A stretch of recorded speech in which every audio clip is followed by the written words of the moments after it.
News 18 की digital नशियात में आपका खैर मकदम है। एक बार फिर सोनावारी इलाके में सियासत गर्मा गई है। यासिर रेशी जो यहाँ के एक सीनियर सियासी रहनुमा है और फार्मर MLC भी रह चुके हैं, उन्होंने एक बयान में आज कहा था कि सदरकोट इलाके में कान कनी पर आयद पाबंदी के हवाले से वो एक एहतजाजी मार्च करेंगे, क्योंकि ये जो पाबंदी हैं ये गैर मुनसिफाना है, ये बिल्कुल अनजस्ट हैं और वहाँ पे लोगों का इससे रोज़गार जुड़ा है, लोगों का इस पर इन्हिसार है। तो इस हवाले से उन्होंने ये बयान दिया था कि वो इस पर एक एहतजाजी मुजाहरा करेंगे 3 मार्च को। लेकिन इसके बरक्स में जो यहाँ सोनावारी के हल्के इंतखाब से MLA हैं हिलाल अकबर लोन, उन्होंने कहा कि इस पे सियासत हो रही है, यासिर रेशी सियासत कर रहे हैं, क्योंकि उन्होंने पहले ही इस हवाले से इक़दाम किए हैं और जल्द ये मसला हल होने वाला है। इस हवाले से हमारे साथ जुड़े हुए हैं यासिर रेशी साहब, उनसे हम बात करेंगे और इस हवाले से ये जो इल्ज़ाम और जवाब इल्ज़ाम का जो माहौल एक बार फिर यहाँ सदरकोट इलाके के हवाले से बना हुआ है, इस पर जानना चाहेंगे। यासिर साहब, आपने 3 मार्च को एक प्रोटेस्ट की कॉल दी थी सदरकोट इलाके पर जो स्टोन क्वारीज़ पे पाबंदी आयद है। इसके अलावा जब हिलाल अकबर लोन ने इस हवाले से बात की, उन्होंने कहा कि आप सियासत कर रहे हैं इस मामले पे, क्या कहेंगे इस हवाले? देख लीजिए, ये एक मसला है, एक लोगों के रोज़गार का मसला है। 1 नहीं, 2 नहीं, 10 नहीं।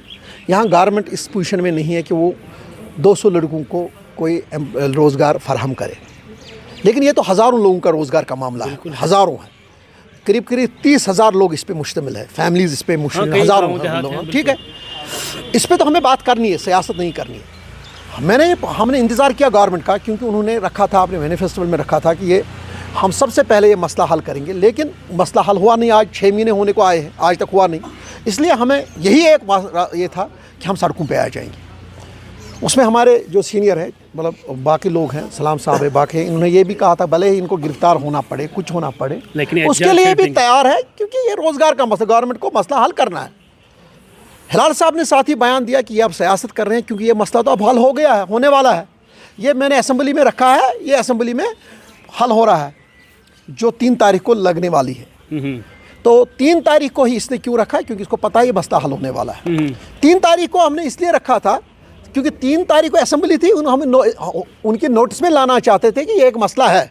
जब उनने कहा कि MLA मैं हूँ, विधायक मैं हूँ, ये मसला मैंने हल किया है, अब ये सियासत कर रहे हैं, तो मैं उनको कह रहा हूँ कि अगर आपने ये मसला हल किया तो आपको मुबारकबाद दे रहा हूँ मैं। हम अपनी कॉल जो हमने प्रोग्राम किया था वो मैं वापस ले रहा हूँ और उनको मुबारक दे रहा हूँ, और ये भी कह रहा हूँ कि उसके बाद जिस दिन ये मसला आप हल करेंगे, मैं अपने वर्कर्स के साथ आपके पास आ जाऊँगा और आपका शुक्रगुजार रहेंगे, आपको मुबारकबाद हम पेश करेंगे, क्योंकि ये एक बहुत अच्छा, बहुत बड़ा मसला है। ये लोगों की रोज़गार का मसला है।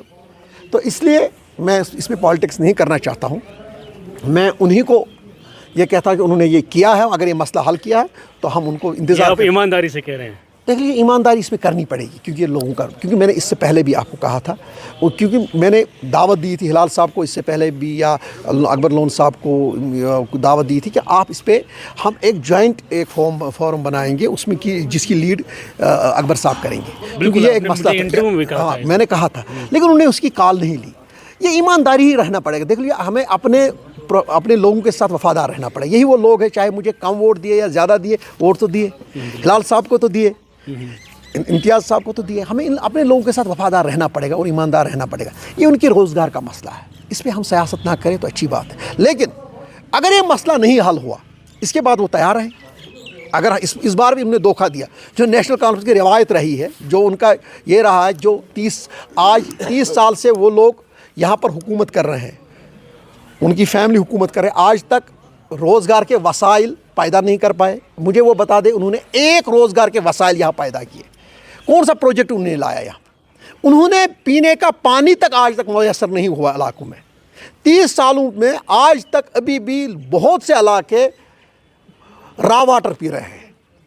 बिल्कुल, आपको पता है 30 साल में वो, अगर वो इस बार भी उसमें भी धोखा दिया, अगर ये भी धोखा ही होगा तो वो इस लिए तैयार है। तो हमें सड़कों पे आने के लिए मजबूर ना करें। हाँ, हम शुक्रगुजार हैं अगर वो ये मसला हल करें। तो आप अपोजिशन करेंगे, आपका हक बनता है। मुझे ये समझाइए, एक बड़ा इशू है, लॉन्ग पेंडिंग है, आपको लगता है कि ये मसला हल होने वाला है? क्योंकि एक तरफ से गवर्नमेंट खुद कह रही है कि ब्लैंकेट बैन लगनी चाहिए, वही तो मैं कह रहा हूँ, देख लीजिए ब्लैक कि हाँ, मतलब मुझे बता दीजिए ना, एक तरफ से उनका डिप्टी चीफ मिनिस्टर कह रहा है कि बिल्कुल बिल्कुल ये बंद होना चाहिए, दूसरी तरफ से ये हमें देखो, हमारा यहाँ का एमएलए है, यहाँ का विधायक है, यहाँ का वो एक चुना हुआ नुमाइंदा है, वो कह रहे हैं कि नहीं ये मसला हल हो गया। हमें तो यकीन करना पड़ेगा ना उसकी बात पे। मैं यही कह रहा हूँ उनको, झूठ ना कहें, झूठ। हाँ, आप लोगों ने सोनावारी के लोगों को आज तक बहुत से मामलों में बहुत झूठ बोला है, अब उस पर नहीं जाएंगे हम। इस बार में एक ही चाहता, उन्होंने खुलकर आपकी एक कुली को ये बता दिया कि मैंने ये मसला हल किया, अब ये सियासत कर रहे हैं। मैं वापस कह रहा हूँ, मैं उनको मौका दे रहा हूँ, मसला तो हल करना पड़ेगा गवर्नमेंट को। ये नहीं आप कह रहे हो मुझे, फिर रोज़गार के वसाइल पैदा कैसे करेंगे? फिर को चाहिए ना गवर्नमेंट को इनके लिए रोज़गार के वसाइल पैदा करें इन फैमिलीज़ के लिए, अगर ये ब्लैंकेट बैन होगा। लेकिन उनको मैं फिर बावर कर रहा हूँ, ये हमारा एक बहुत ही पेचीदा मसला है। ऐसा ना करे, मजबूर ना करे कि हम कभी सारे लोग इस पे आ जाएं और उमर साहब के घर पे बैठें और उनको कहेंगे हमारे रोज़गार का बंदोबस्त करो, हमारे खाने पीने। हम अपने बच्चों को लेके, औरतों को लेके, सबको लेके उनके घर जाएंगे और उधर ही बैठेंगे अगर ये मसला हल नहीं हुआ। ये मेरी उनकी धमकी नहीं है, ये मेरा उनको मैं उनको ये बावर करना चाहता हूँ और गुजारिश कर रहा हूँ कि ये मसला हल कर। अगर न किया तो इसके लिए तैयार हो जाए कि मैं एक एक बच्चे को उठाऊंगा और चीफ मिनिस्टर साहब के घर पे जाएंगे और उधर ही बैठेंगे जब तक ये मसला हल नहीं होगा। बहुत बहुत शुक्रिया बात करने के लिए। यासिर रेशी, सीनियर सियासी रहनुमा और फॉर्मर एमएलसी सोनावारी से, इनका ये साफ तौर पर कहना है कि इन्होंने जो प्रोटेस्ट की कॉल दी थी, अब इस मामले में अगर हिलाल अकबर लोन ये कह रहे हैं कि ये सियासत कर रहे हैं तो ये वो कॉल वापस ले रहे हैं, इसमें ईमानदारी के साथ हिलाल अकबर लोन का साथ देंगे। चलिए वही ये मसला हल करके दिखाएँ। न्यूज़ 18 के लिए बांडीपुरा से साजिद रसूल।